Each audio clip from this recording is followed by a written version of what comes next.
মঙ্গলবার সকালে মহেশতলার একটি রাসায়নিক কারখানায় হঠাৎই আগুন লেগে যায়। কেমিক্যালের ড্রাম থেকে বিস্ফোরণ হয়েছে বলে প্রাথমিক তদন্তে জানা গিয়েছে। আগুন নিয়ন্ত্রণে ঘটনাস্থলে দমকলের বেশ কয়েকটি ইঞ্জিন। ঘটনায় গুরুতর আহত হয়েছেন 5 জন। ঘটনাস্থল পরিদর্শনে দমকল মন্ত্রী সুজিত বসু।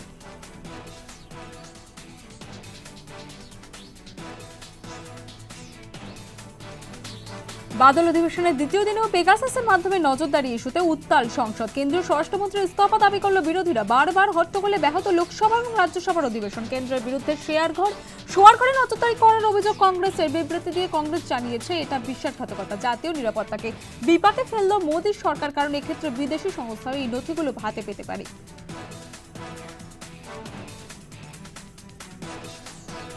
পেগাসাস নিয়ে সংসদে মুখ খুললেন অমিত শাহ। খুব সুন্দর করে সাজানো ছক, যেনতেন প্রকারণে ভারতকে অসম্মানিত করা হচ্ছে বিশ্বের দরবারে। ভারতের উন্নয়নমূলক কাজকর্মকে ব্যাহত করে দেশকে অপমানিত করাই লক্ষ্য। সংসদে এমনটাই বললেন কেন্দ্রীয় স্বরাষ্ট্রমন্ত্রী।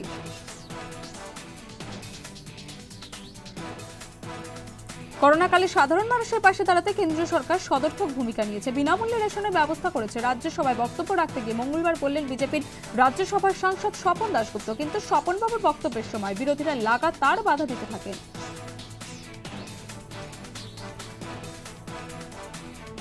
পেগাসাস ইস্যুতে কেন্দ্রীয় স্বরাষ্ট্রমন্ত্রী অমিত শাহর পদত্যাগের দাবিতে সুর আরো চড়ালো কংগ্রেসের। পুরো ঘটনায় কেন্দ্রীয় সরকারের ভূমিকার দিকে আঙুল তুলে কংগ্রেস সাংসদ অধীর চৌধুরী বক্তব্য। আড়ি পাতা নিয়ে বিশ্বজুড়ে টি পড়ে গিয়েছে।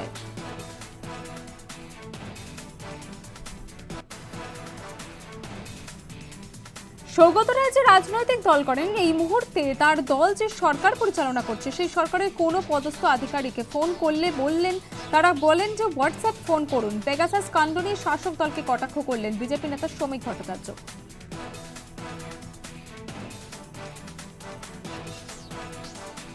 তৃতীয়বার ক্ষমতায় আসার পর প্রথমবার 21শে জুলাই পালন করবেন মমতা বন্দ্যোপাধ্যায়। করোনা আবহে গত বছরের মতো এই বছরও ভার্চুয়ালি পালিত হবে শহীদ দিবস।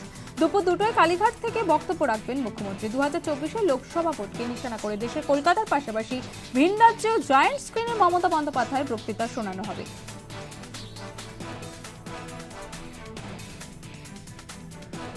হাওড়া জেলার প্রতিটি ব্লকে প্রতিটি ওয়ার্ডে 21শে জুলাই পালন করবেন তৃণমূলের কর্মী সমর্থকরা, জানালেন সমবায় মন্ত্রী তথা তৃণমূলের অন্যতম শীর্ষ নেতা অরূপ রায়।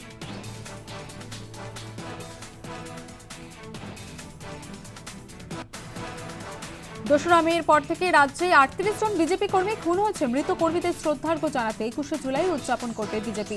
আগামীকাল দিল্লির রাজঘাটে শহীদ তর্পণ কর্মসূচিও পালন করা হবে। কলকাতায় হেস্টিংসে প্রতিবাদ কর্মসূচি করবে বিজেপি। উপস্থিত থাকবেন শুভেন্দু অধিকারী। মঙ্গলবার সাংবাদিক বৈঠক করে জানান বিজেপি নেতা শ্রমিক ভট্টাচার্য।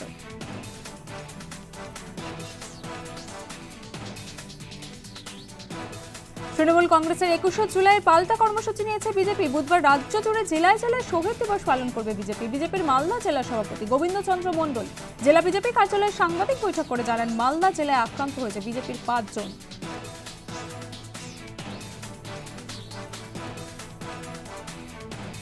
পর্ন ছবি বানানোর অভিযোগে গ্রেপ্তার হলেন রাজ কুন্দ্রা। সোমবার মধ্যরাতে কুন্দ্রাকে গ্রেপ্তার করল মুম্বাই পুলিশ। শুধু পর্ন ছবি তৈরিই নয়, সেগুলোকে বিভিন্ন অ্যাপের মাধ্যমে বাজারে ছড়িয়ে দেওয়ার অভিযোগ উঠেছে কোটিপতি ব্যবসায়ী কুন্দ্রার বিরুদ্ধে। মুম্বাই পুলিশের সাইবার ক্রাইম দম শাখা সূত্রে জানা গেছে কুন্দ্রার বিরুদ্ধে ওঠা অভিযোগের যথেষ্ট তথ্য প্রমাণ আছে তাদের কাছে। 23শে জুলাই পুলিশ হেফাজতে রাজ কুন্দ্রা।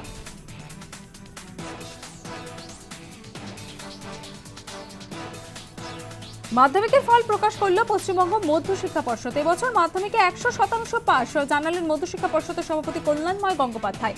79 জন পরীক্ষার্থীর সর্বোচ্চ নম্বর পেয়েছেন। সর্বোচ্চ প্রাপ্ত নম্বর 697। মঙ্গলবার সকাল 10টা থেকে ওয়েবসাইটে ফল প্রকাশ হয়েছে।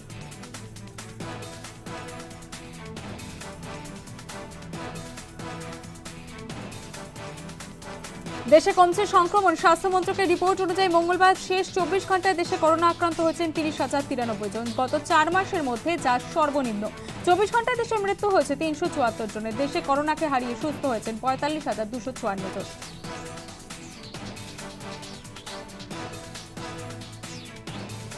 করোনা বিধিকে সামনে রেখে শহর জুড়ে চলছে নাইট কারফিউ। এবার আরো কড়া নজরদারি শুরু করলো হাওড়া সিটি পুলিশ। কারফিউ জোরদার করতে রাত্রি 9টার পর হাওড়া জিটি রোড বন্ধ করল শিবপুর থানার পুলিশ।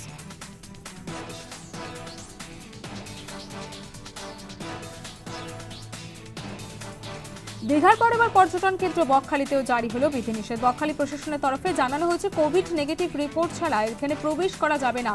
করোনা তৃতীয় ঢেউ আছড়ে পড়ার আগে সচেতন স্বাস্থ্য দপ্তর।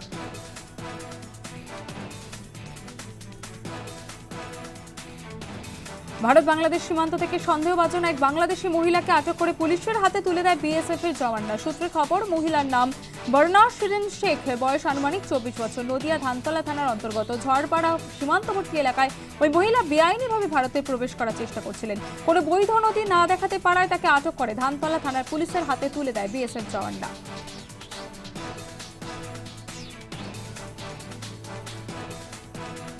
নবদ্বীপের একটি হোটেল থেকে ভুয়ো আইএএস অফিসার গ্রেপ্তার করল কৃষ্ণনগর কোতোয়ালি থানার পুলিশ। অভিযোগ, নদিয়ার কৃষ্ণনগরে অচিন্ত ব্যানার্জি নামে এক ব্যক্তি ভুয়ো নীল বাতি লাগিয়ে নিজেকে আইএএস অফিসারের পরিচয় দিয়েছে। কোতোয়ালি থানার পক্ষ থেকে আজ ধৃত কৃষ্ণনগর আদালতে হাজির করা হয়।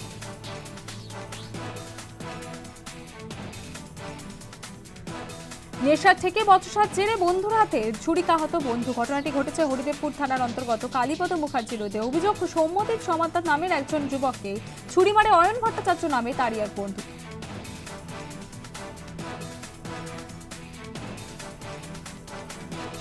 খুন করে বধূকে ঝুলিয়ে দেওয়ার অভিযোগ উঠল স্বামী ও শ্বশুরবাড়ির বিরুদ্ধে। ভালোবেসে 6 বছর আগে বিয়ে করেন পূর্ব বর্ধমানের কানলার মন্তেশ্বর গ্রামের মেয়ে সুদীপ্তা কুণ্ডু এবং বৃন্দাবন কুণ্ডু। সন্তান না হওয়ায় প্রায় প্রত্যেক দিনই মানসিক ও শারীরিক অত্যাচার চালাতো সুদীপ্তার উপরে।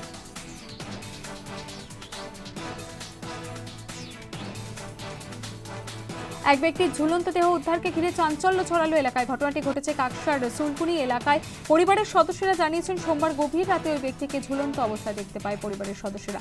লকডাউনের জেরে কর্মহীন হয়ে পড়ায় মানসিক অবসাদে ভুগছিলেন তিনি, যার জেরে এই মৃত্যু বলে অনুমান করা হচ্ছে।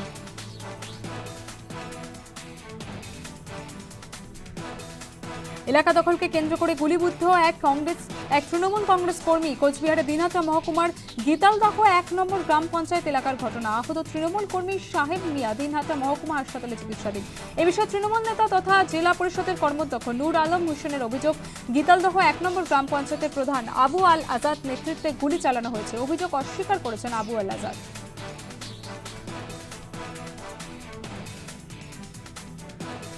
রায়গঞ্জের গৌরীগ্রাম পঞ্চায়েতের দক্ষিণ বিষ্ণুপুর এলাকায় গাছের সাথে ফাঁস লাগানো ব্যক্তির মৃতদেহ উদ্ধার ঘিরে চাঞ্চল্য। গ্রামবাসীদের অভিযোগ, মৃত ব্যক্তির মুখে তৃণমূলের পতাকা বেঁধে গাছে ঝুলিয়ে দেওয়া হয়েছে। ঘটনার পূর্ণাঙ্গ তদন্তের দাবি করেছেন মৃত দেবেশ বাবুর ছেলে। পুরো ঘটনার তদন্ত শুরু হয়েছে।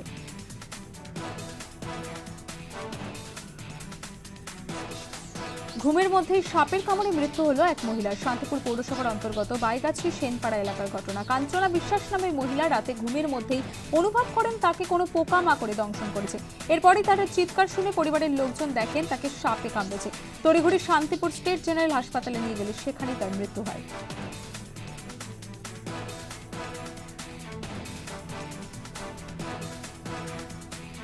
এবছর 61 বছরে পদার্পণ করবে মার্কনি দক্ষিণ পল্লীর সার্বজনীন দুর্গাপুজো। সেই উপলক্ষে মঙ্গলবার অনুষ্ঠিত হলো খুঁটি পুজো। করোনা বিধিনিষেধের কারণে এবছর নিয়ম রক্ষার পুজোর আয়োজন করা হবে বলে জানাচ্ছেন পুজো উদ্যোক্তারা। পাশাপাশি প্রশাসনের নিয়ম অনুযায়ী পুজো করা হবে বলেও জানান উদ্যোক্তারা। পুজোর আয়োজন হলেও পুজো মণ্ডপ ভক্তদের প্রবেশ নিষিদ্ধ থাকবে। এবছর মার্কনি দক্ষিণ পল্লীর পুজো মণ্ডপ সেজে উঠবে টেরাকোটার কাজে।